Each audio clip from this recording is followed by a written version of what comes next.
السلام علیکم سامعین کرام، 29 ربیع الاول ہے، 5 نومبر ہے۔ یہ جو ویڈیو آپ نے ابھی دیکھی ہے یہ ماحول کی خرابی کی ہے۔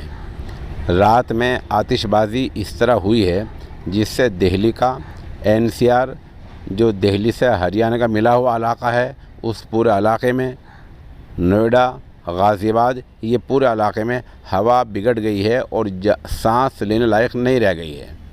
ماہرین کا کہنا یہ ہے کہ ہوا کی خرابی کے ناپنے کا جو آلہ ہے اس کے حساب سے ہوا عام طور پر جتنی خراب ہونی چاہیے اس سے دگنی خراب ہو گئی ہے۔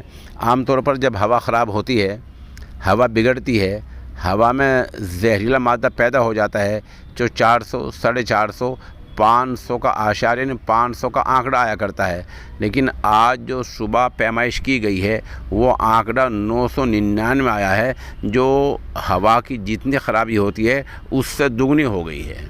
دہلی NCR یعنی ہریانہ کا علاقہ جو دہلی سے جڑا ہوا ہے اور غازی آباد، نوئیڈا۔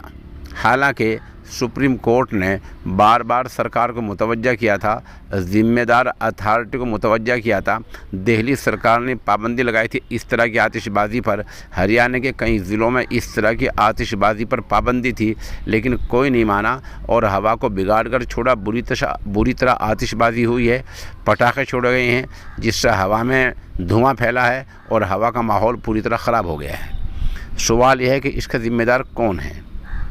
کیا سرکار کسی کو ذمہ دار بنائے گی یا عدالت از خود یعنی خود ہی اس کا نوٹس لے کر کسی کو ذمہ دار بنائے گی؟ اگر جواب دہی طے نہیں کی جاتی ہے، کسی کو ذمہ دار نہیں بنایا جاتا ہے تو لوگوں کے حوصلے بلند ہوتے رہیں گے اور لوگ آنے والے وقت میں پھر ایسا ہی بلکہ اس سے بھی زیادہ کریں گے۔ اور اگر آج کسی کو جواب دہ بنا گیا، آج کسی کی ذمہ داری طے کر دی گئی، آج کسی کو بیچ چوراہے پر لا دیا گیا تو لوگ اس کام سے رک جائیں گے۔ اب دیکھنا یہ ہے کہ سرکار یا عدالت اس کام کے لیے کس کو ذمہ دار گردانتی ہے۔